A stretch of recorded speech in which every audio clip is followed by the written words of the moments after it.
وعلیکم السلام ورحمۃ اللہ وبرکاتہ۔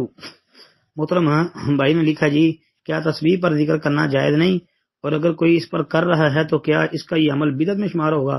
محترم بھائی بات یہ ہے کہ بعض علماء تو بہت سختی کرتے ہیں کہ تسبیح کو بدعت کہتے ہیں، بعض اہل علم جو ہیں وہ ابو داؤد وغیرہ کی روایت کو پیش کر کے، جس طرح کہ شیخ امین اللہ پشاوری وغیرہ نے بھی اس روایت کو حسن کہا ہے، اور بھی کئی ہمارے مشائخ ہیں جنہوں نے اس کو حسن کہا ہے، تو اس روایت کے پیش نظر جو ہے نا کچھ علماء تسبیح پر بھی ذکر کرنے کی اجازت دیتے ہیں۔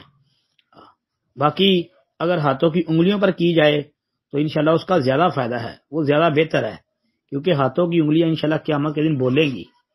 یہ مت خیال کر لینا کہ میں نے ابو داؤد کے اندر جو روایت ہے کہ انگلیاں بولیں گی اس روایت کو پیش کیا، وہ روایت ثابت نہیں ہے۔ ویسے مطلقاً جو ہے قرآن و سنت کے عام دلائل کو مد نظر رکھتے ہوئے یہ بات میں کر رہا ہوں کہ انگلیوں پر کریں گے تو انشاءاللہ قیامت کے دن انگلیاں بولیں گی۔